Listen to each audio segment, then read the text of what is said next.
In our last two videos, we looked at the classical theory, so the predominant theory from 1776 all the way up to the Great Depression on how to fix unemployment. And that theory was government should be hands-off, the economy will fix itself because wages and prices are flexible. They said that unemployment is simply an issue of wages being too high. Well, then we came to the 1920s and the Great Depression, and we just couldn't wait for the economy to fix itself anymore.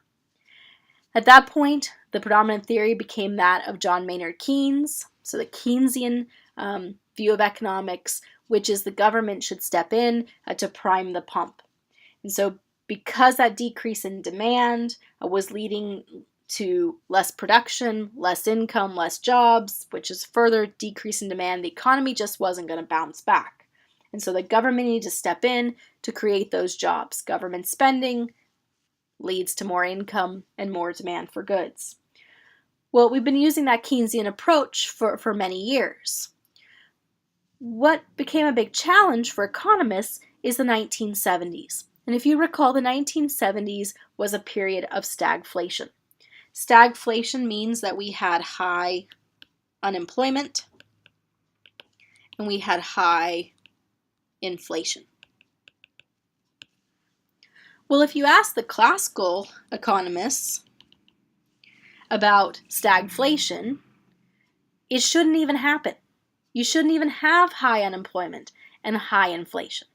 Because if wages and prices are flexible, then what should happen is when your unemployment rate goes up, so unemployment is high, then that means people get laid off, they don't have income, they're not buying things. And if there's that decrease in demand for goods, demand, supply, there's that decrease in demand for goods, then what should be happening to the price? Right? The price should fall. So we have low prices when we have high unemployment. And if the unemployment rate is low, then that means we all have jobs, we're all working, we're all making good money, which means we're demanding more goods, which makes the prices of everything do what? Go up. So when the unemployment rate is low, prices should be high. Now, this relationship between unemployment rate and inflation, what do we call this graph? Right? This is the Phillips curve. And the Phillips curve says that when the unemployment rate is high, prices are low. So you can't have high unemployment and high inflation. So the classical economists didn't know what to do when the 70s hit. How can you have high unemployment and high inflation? Well, what about the Keynesian approach? Can we use the Keynesian approach in the 70s to solve that stagflation? Well, the Keynesian approach says that we should do what? Well, we should have government intervention, so increase government spending. And that increase in government spending is going to mean more jobs, which means more income, right? The whole point is to get people to buy more stuff, increase demand. Stimulate the economy by getting people to buy more, which means we need to make more, which means we need to hire more people, and you can see we're pushing that elevator back up to the higher floor. Well, if we are increasing demand by the government spending more money, well, what does demand do to price? If you increase demand, it makes prices do what? Makes them go up. So the Keynesian approach to stagflation, demand increased, causes prices to increase, only made it worse. Even more inflation. So now I really have to look at the heart of stagflation. Why did stagflation occur to help us figure out how to fix it? Well, if you recall our previous discussion about stagflation, we said in the 70s, what happened is that there was a supply shock. right? The price of oil skyrocketed. Well, if the price of oil went up, now that means the cost to businesses goes up. Because if we look at oil, well, oil turns into gas, and gasoline is used in cars, it's used in trucks, so that means everything at the grocery store that has to be transported to the grocery store now costs more. And that means that every business that has to have their materials delivered or has to have workers go out to locations, that's costing more. And then we have goods that are made from oil. Everything from tires to Tupperware, it all costs more. So what happened is that increase in the oil prices, remember our two causes of inflation, right? We have demand pull, cost push, and oil, that oil price, that's an import push, pushing the prices up. So demand, supply, and if we're looking at aggregate demand, we're looking at the demand for all goods in our economy, and aggregate supply, the supply of all goods in our economy. Well, if it's now costing more for the business to make its goods, then at the current price, businesses want to sell less. And if you want businesses to sell the same amount, they got to be able to charge more. So what we see is that when it costs businesses more to make things, supply, and if we're talking about every business, aggregate supply, decreases. Okay, so we see that this decrease in aggregate supply is actually going to drive up prices or inflation. And so stagflation was high unemployment and high prices. Well, you can see the high prices here, and if we are now producing less because people don't want to buy as much of those high prices, then real GDP, the total value of everything we make, or if we're looking at just a single business, that decrease in supply means the quantity they make is less. And so if you don't need to make as many goods, because people don't want to buy those expensive goods, you're laying people off. So high unemployment, high prices. Well, if this is a supply shock, well then the Keynesian approach, which is about changing demand, is not going to fix the problem. And the classical view, which says the economy will bounce back, and we shouldn't have high unemployment, high inflation, didn't have a solution either. So a lot of the things that Canada and the US threw at the situation made things worse. So governments spent more money, they incurred more debt to do so, and of course that increase in spending made prices go up more.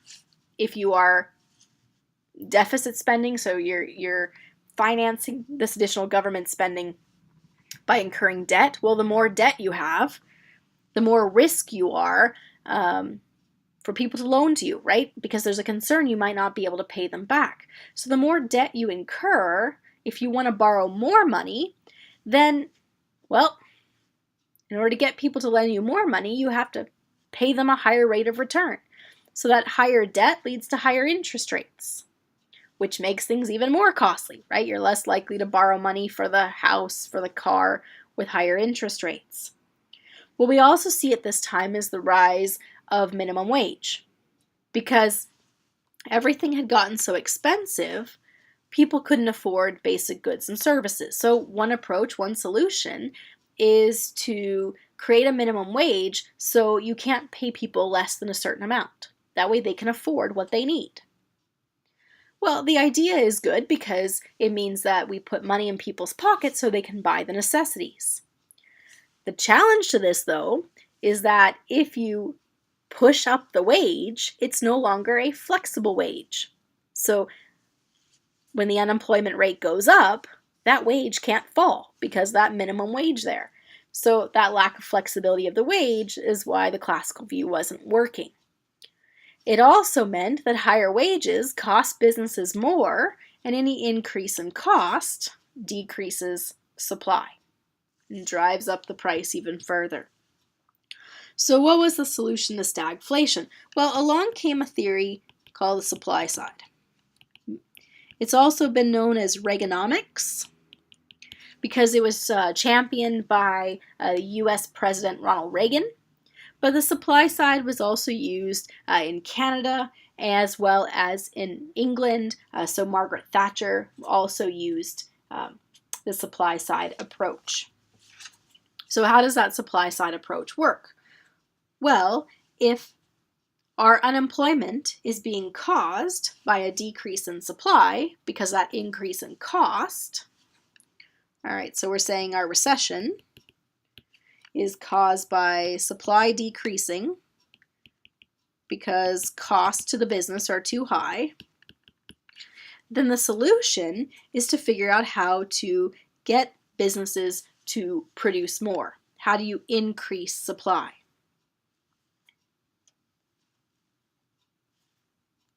So we need to figure out a way to make supply increase. If you can get supply to increase,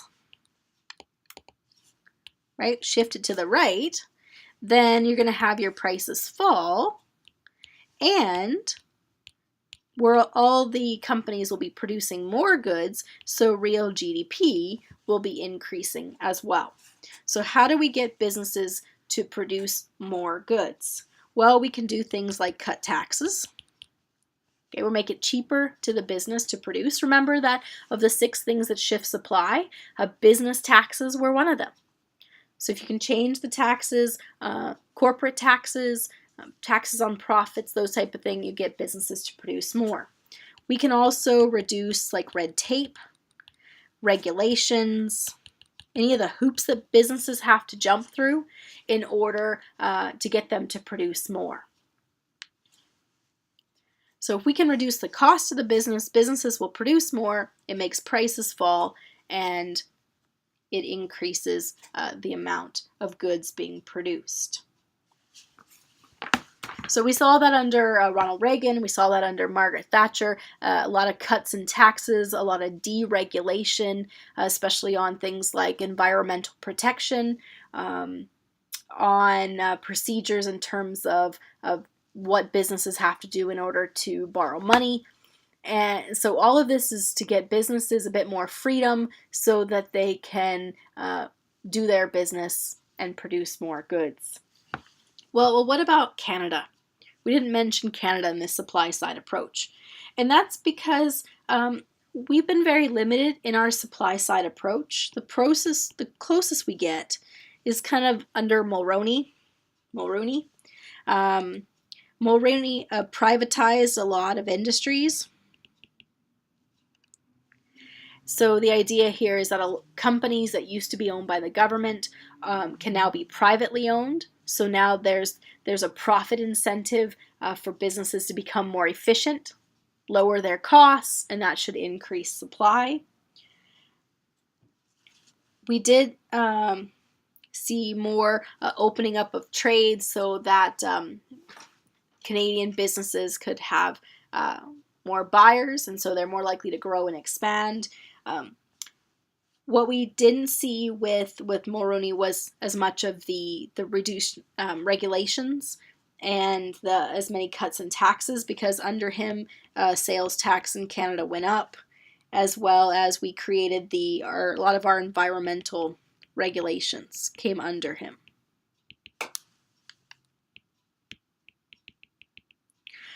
So Canada as a country has been much more Keynesian in our approaches than we have supply side.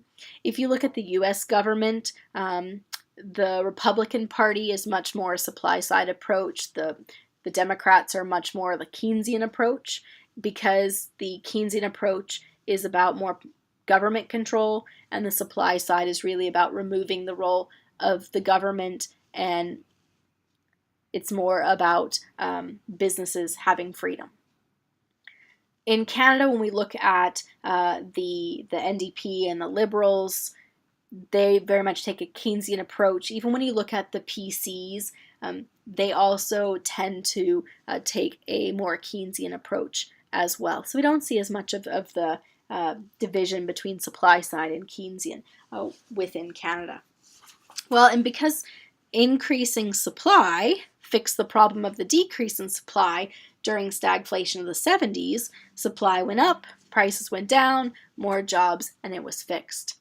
So now going forward from the 70s on, now the question is, which one of these philosophies should we be using to stimulate or fix the economy when you have high unemployment? So should we use the supply side approach and focus on reducing costs and additional red tape to businesses to get them to spend more and create more jobs?